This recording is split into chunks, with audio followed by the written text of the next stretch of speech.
This included his meeting with the Honorable Vice President of the United States, Kamala Harris, a bilateral meeting with the Prime Minister of Australia, Mr. Scott Morrison, a bilateral meeting with the Prime Minister of Japan, Yoshihide Suga.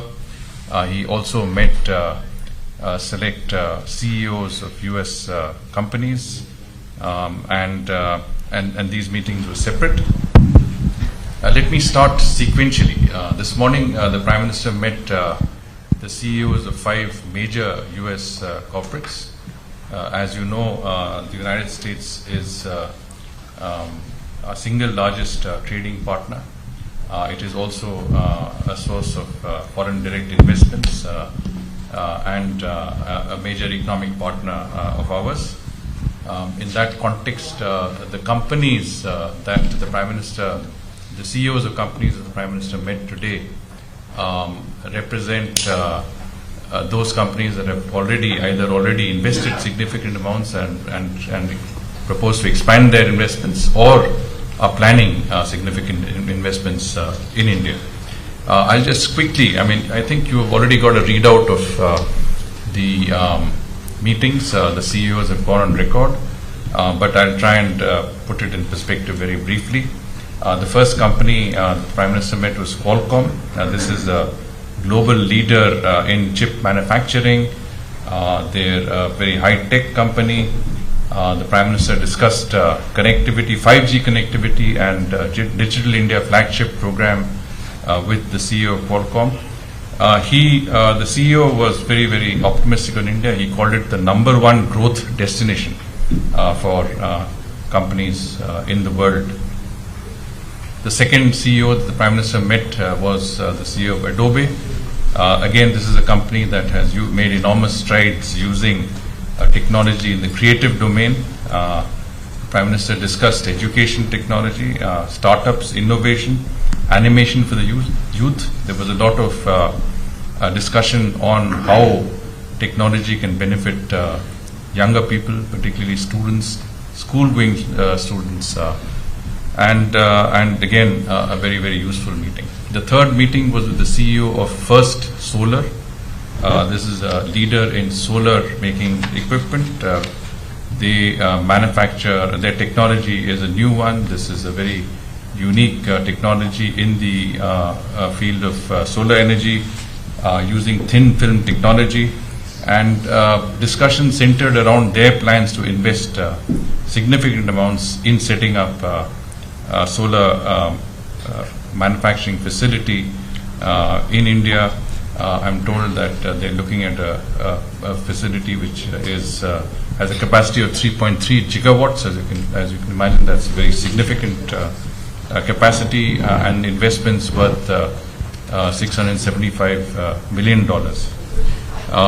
The CEO of First Solar discussed also the green hydrogen mission that the Prime Minister had announced, and there was also sense of interest in the Prime Minister's vision of one world, one sun, one grid.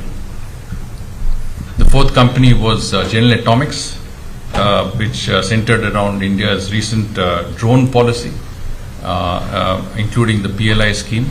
And the last group was the Blackstone Group, which has made, it's a major asset management company. It has a very large presence in India. It is a very significant investor in India, and from what I can see, they have, the CEO announced plans to invest significantly more in the country. He referred to India as the #1 performing country in the world.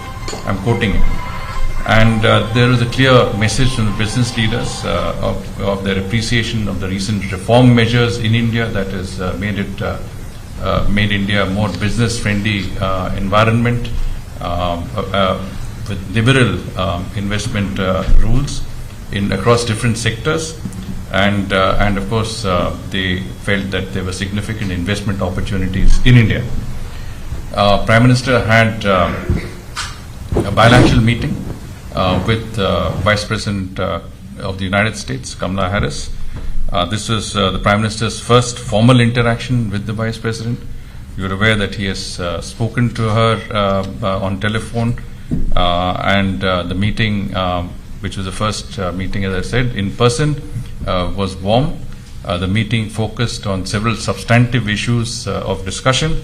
Both the Prime Minister and Vice President Kamala Harris appreciated the India-US bilateral relationship, which they felt were on a strong footing, given the shared values, common interests, and growing strategic convergence that was there. They exchanged views on recent regional developments of mutual interest, reaffirmed their commitments towards a free, open, and inclusive Indo-Pacific region. The COVID-19 situation and respective national efforts to combat it was an important theme of their discussion. In particular, they took note of the ongoing efforts to contain the pandemic through expedited vaccination efforts.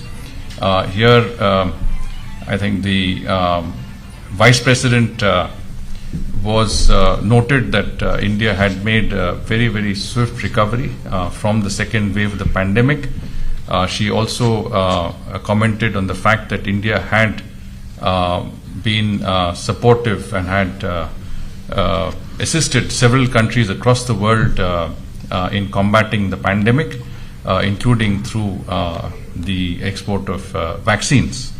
The Prime Minister thanked the US government for its generous support during the second wave of our pandemic. He also expressed thanks to the private sector and NGOs for that support. The two leaders discussed future areas of collaboration, including space cooperation, information technology, emerging and critical technologies, cooperation in the healthcare sector.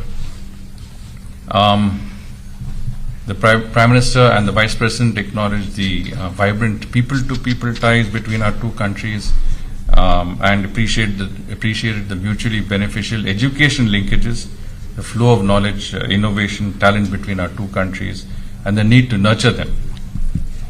The contribution of Indian professionals, especially in the IT domain, biotechnology, space, and other areas which represent the knowledge economy, was appreciated by both, and there was a sense that India had capable professionals and RD capacity in the high-tech sector, including research and development capacities, and the US, which is known for cutting-edge technologies and innovation, were obvious partners.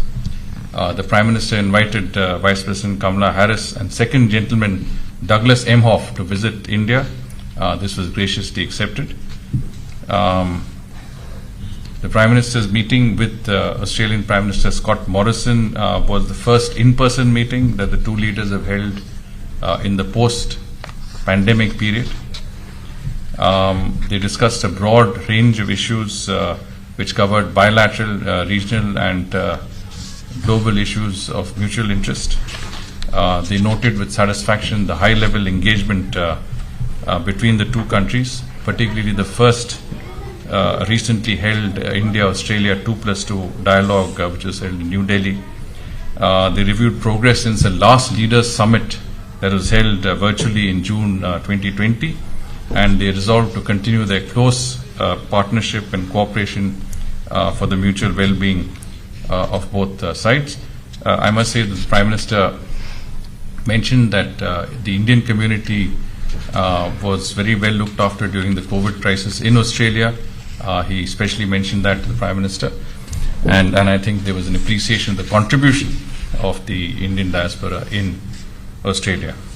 The Prime Minister's meeting with the Prime Minister of Japan, His Excellency Mr.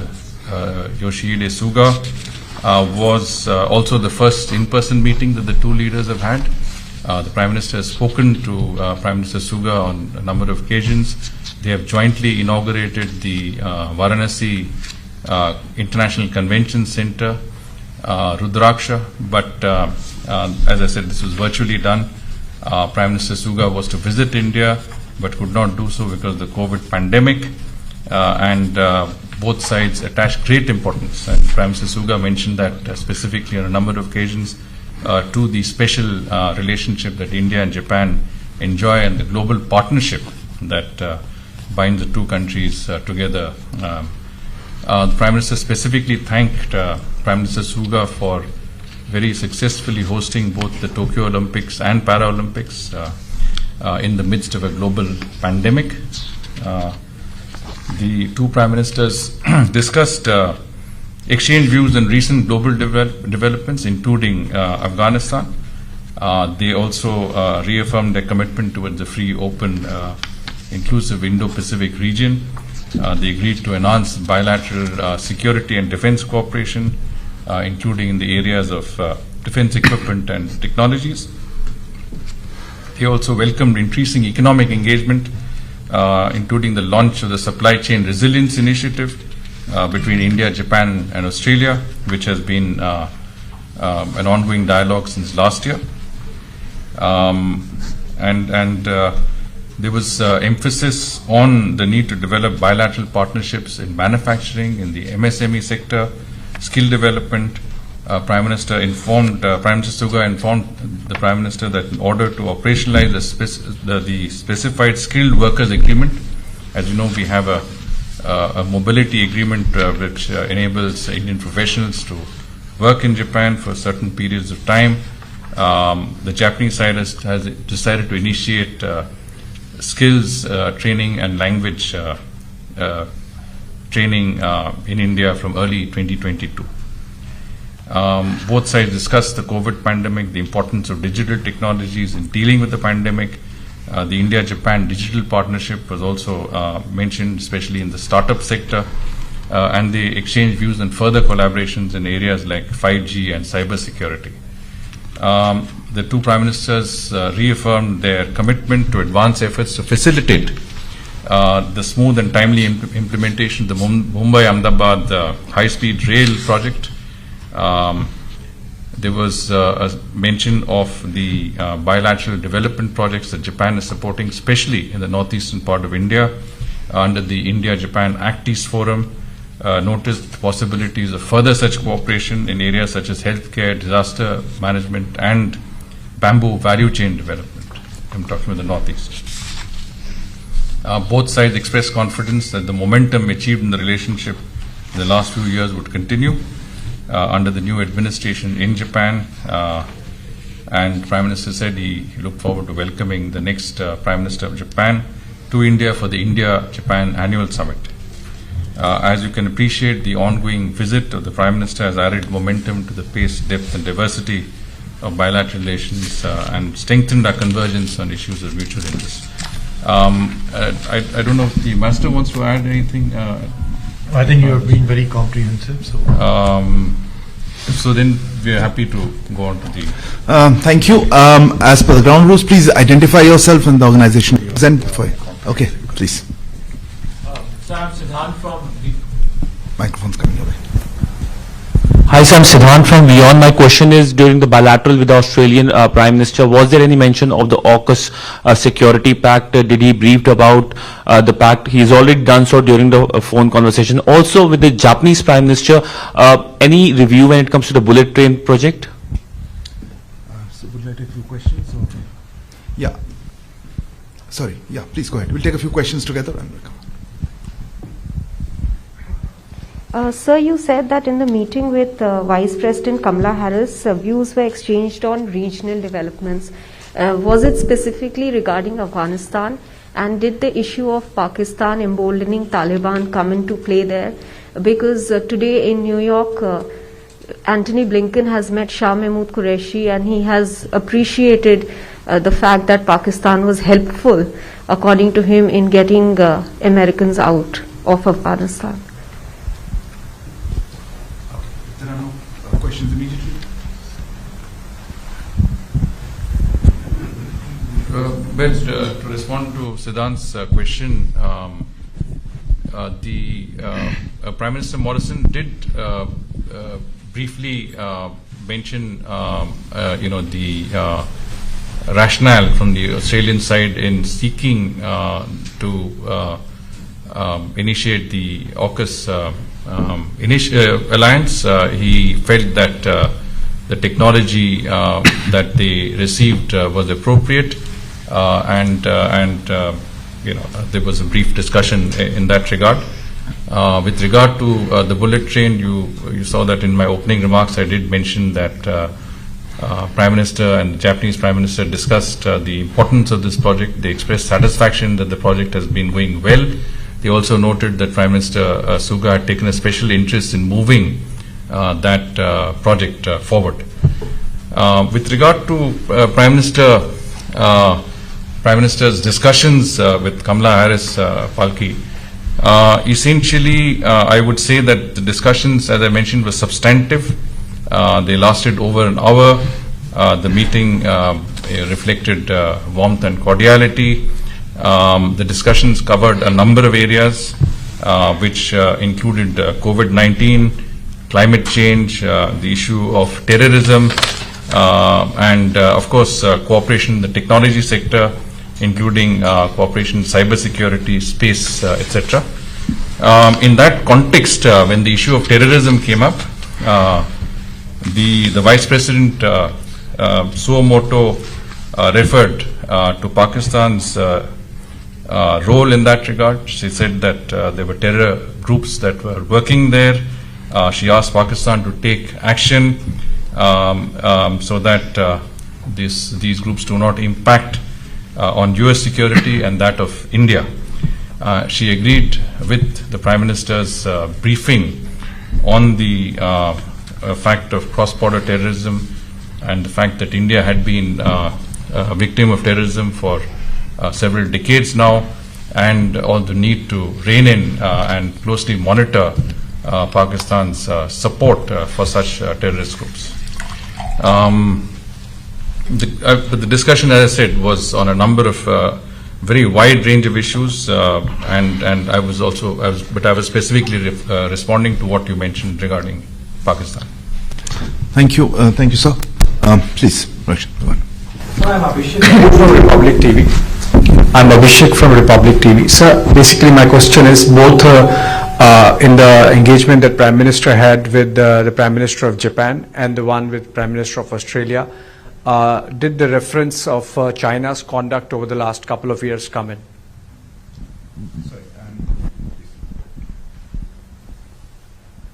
Sriram Lakshman from The Hindu. Mr. Foreign Secretary, can you characterize for us how you expect tomorrow's meeting with President Biden to differ from today's meeting with Vice President Harris? Is it going to be more of the same, or are there going to be specific differences between the two meetings?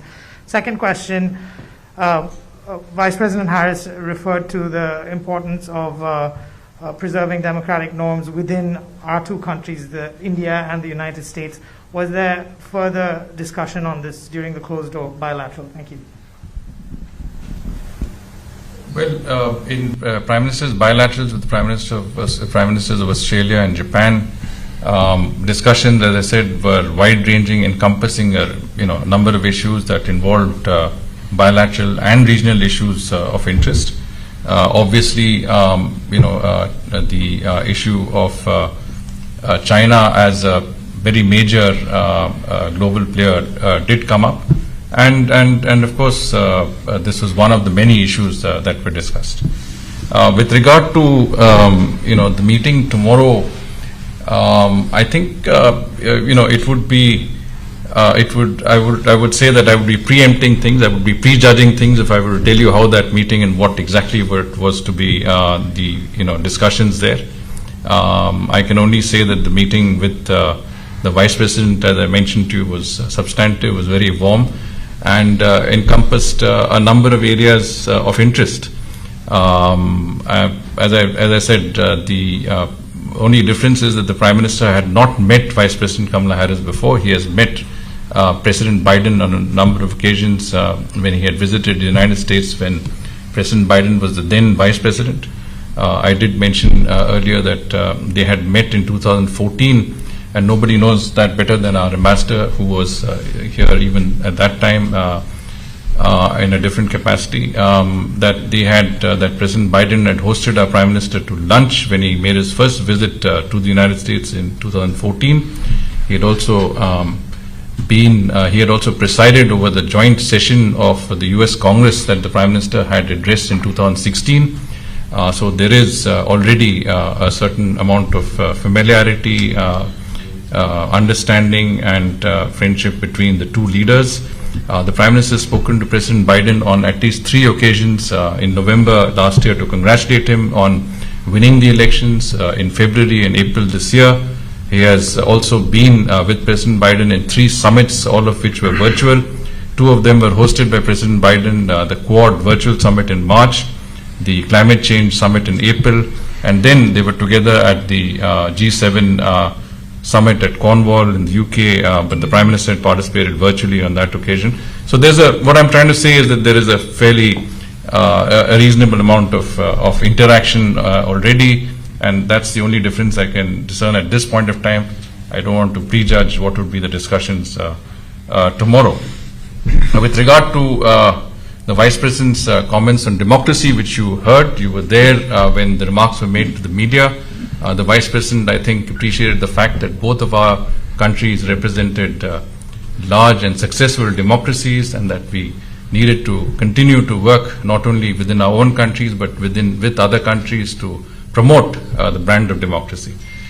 In the discussions, I think she did mention that the US Congress was highly appreciative and kept noting the fact that India and the United States represented the 2 largest democracies.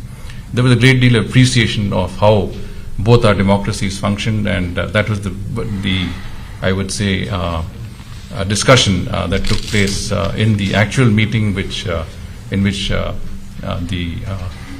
media was not present.